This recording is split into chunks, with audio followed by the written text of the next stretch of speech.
Hi guys, welcome back to my channel. So I've kind of decided that one of the things that I want to do on this channel, at least to get started here, is I want to have a playlist just for real estate videos. So as you guys probably just recently learned, I am a new agent here in Ohio. So that's where I kind of know the most about so far.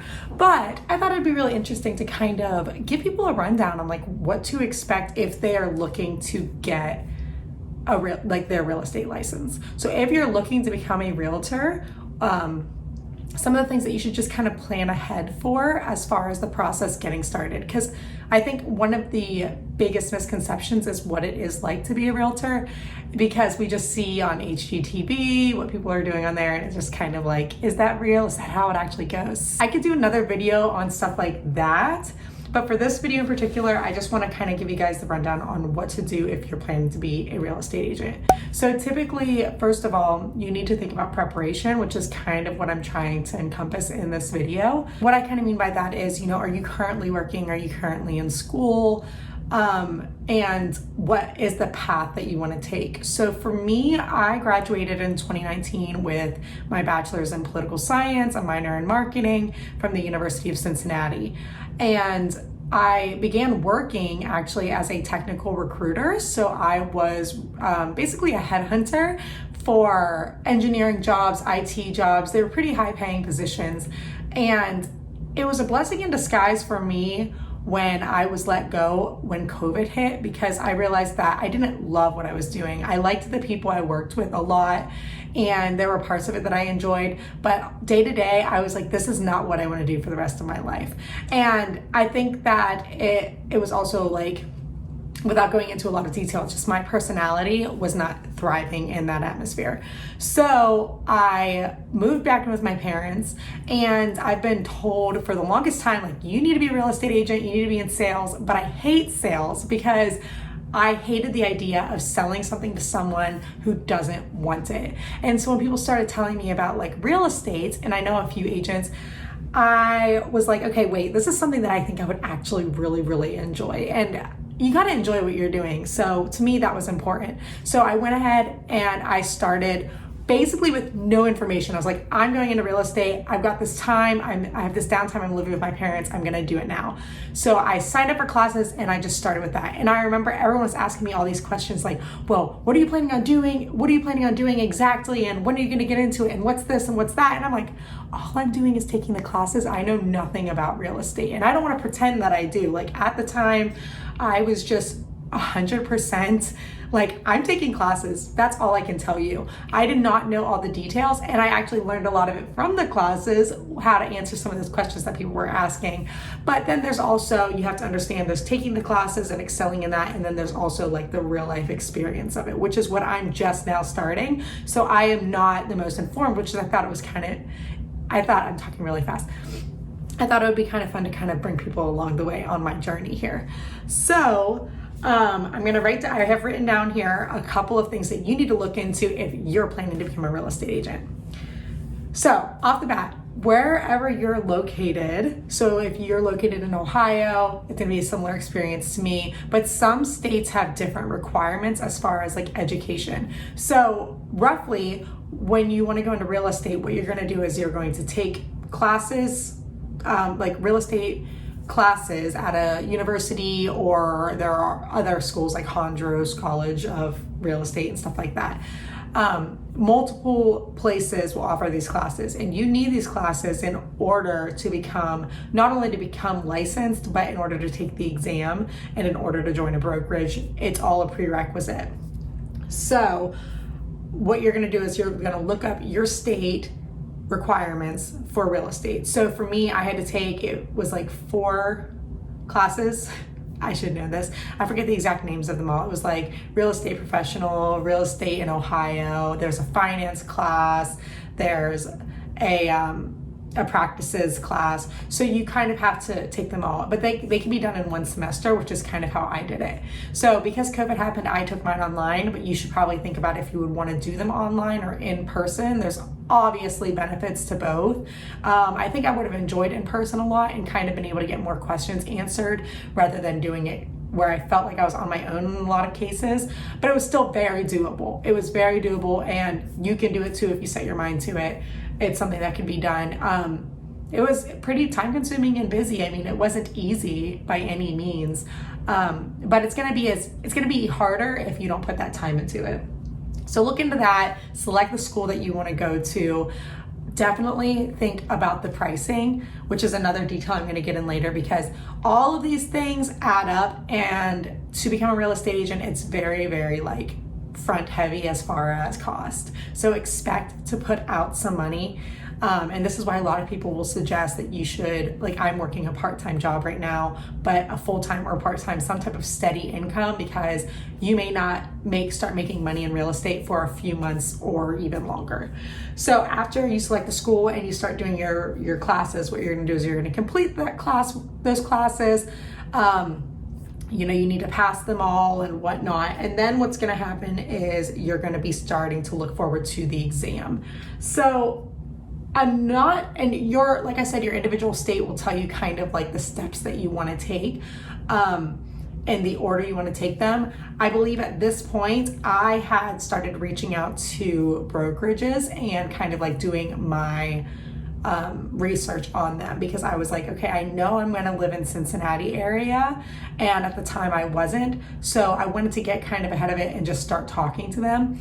So what you're going to do is you're going to start looking at where you want to, it's not who you're working for, it's who you're working with. So I like to say it's a partnership between you and your brokerage. So for me, I had known a couple other realtors who work with the brokerage that I'm now currently with, and I heard a lot of good things about it. They offered a lot of stuff, like simple things like business cards and headshots and like materials and just a bunch of opportunities and classes for free that some brokerages charged you for or had you deal with on your own. And with that, it made sense for me to go with them. So you want to look at kind of like the splits, or if let's say you bring a buyer who buys a $100,000 house, you get 3% of that, and your brokerage takes a portion of your 3%. So if you're getting $3,000 and you have a 50-50 split with your brokerage, you're each getting $1,500.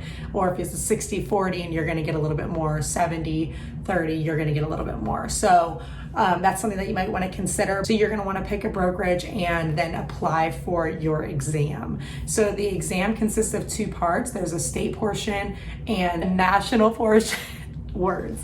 There's a state portion and a national portion, and the national portion is a little bit longer. So actually my first time, and you have to pay for it. It's not super expensive though, as far as like exams go. And you're gonna have your sponsoring broker to take that exam. At least in Ohio, that's how it works. So I applied to take the exam, and then it took a while to get like the exam actually scheduled for me. But then once I got it scheduled, I was really nervous, and I was already studying a little bit, but I started really studying for this exam. And you should definitely check out Prep Agent on YouTube if you need help studying, because that is the reason that I ended up passing this exam. Like, that guy is amazing, and it's so helpful. I watched like 40 videos in 3 nights. So check out Prep Agent if you're studying for your exam. And my brokerage offered like a free 3-day study thing. That was really helpful too. So look into those things, because I didn't really want to pay for study materials. I was like, I already have books. Like, I have the books I purchased for the classes. I have Prep Agent. I have my brokerage's study exam cram.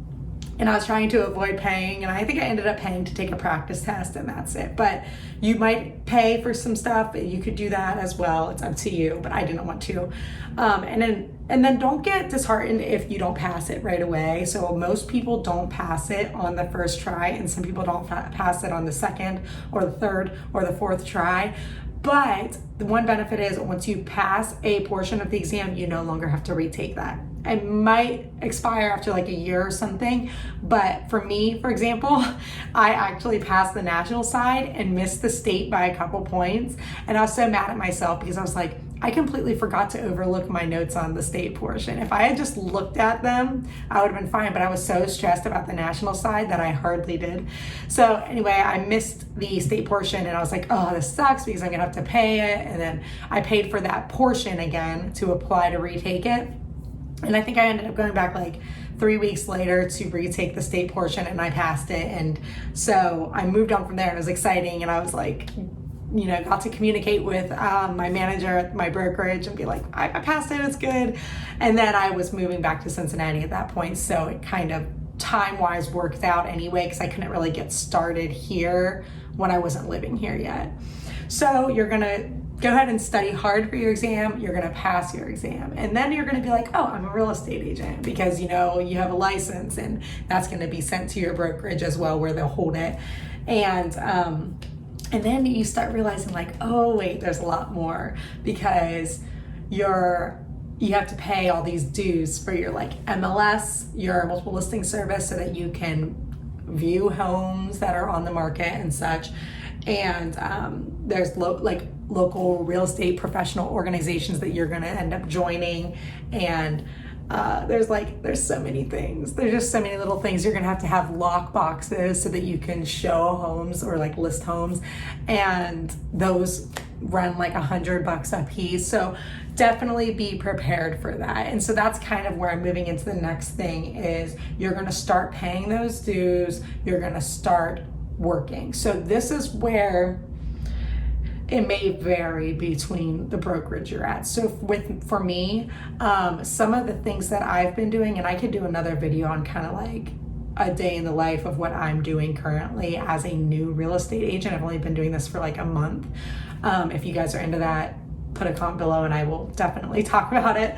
But this is, there's some of the things I've been doing, for example, is our office, they do like phone time, which is where we like the phones, we can take a portion of time, usually 2-hour increments, and we can sit at the phones and answer the phones. And typically it's people calling to get a hold of someone else.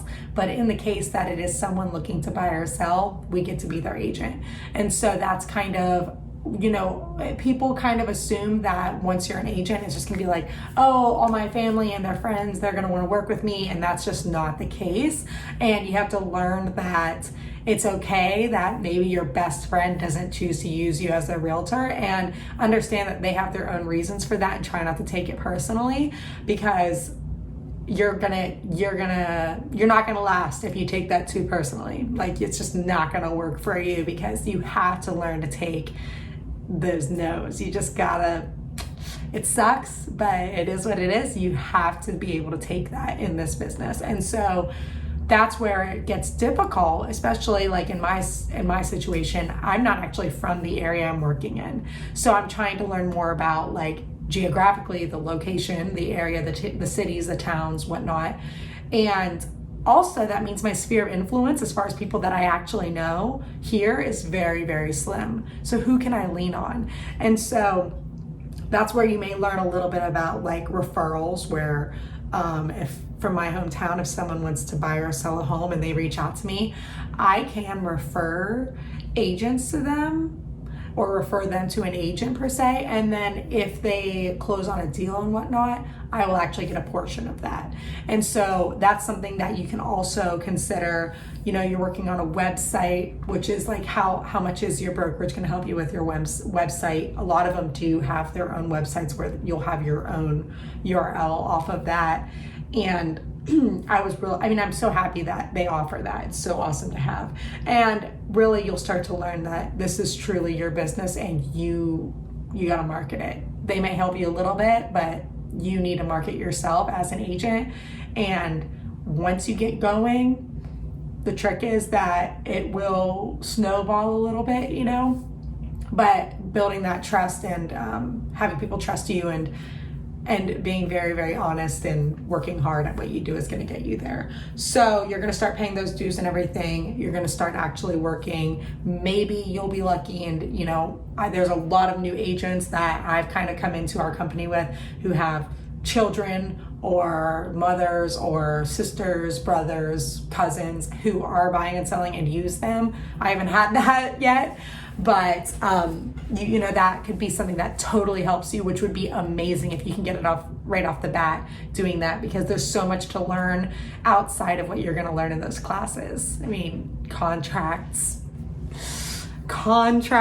like, you know, you kind of feel like you're going to be sued if you do anything wrong.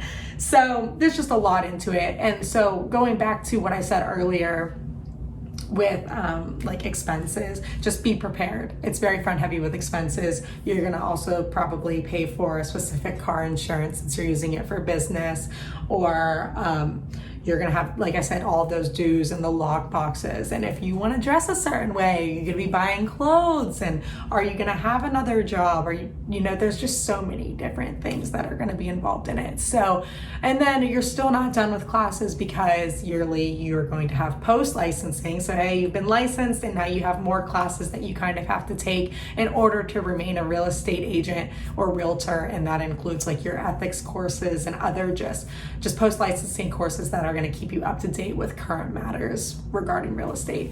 So be prepared for all of that. If you guys have any questions about any of these or want me to go in detail more about one thing, let me know. I know this is kind of like an all over the place video, but I thought it'd be really helpful because there really isn't a lot of videos like this on YouTube, I've noticed. And one of the biggest things for me is I don't want to click on a video where someone's dressed head to toe in a suit and it's like, yeah, you want to talk real estate. Let's be honest, most of us aren't those agents. Well, I hope this was helpful for you guys. I would have loved to have some videos like this. I know there are a couple other YouTubers out here who talk about it who I like watching, but there's definitely not enough. So if you like this video, give it a thumbs up and subscribe for more like this. Let me know down below what you'd like to learn about real estate, and I will be sure to upload soon. Thank you.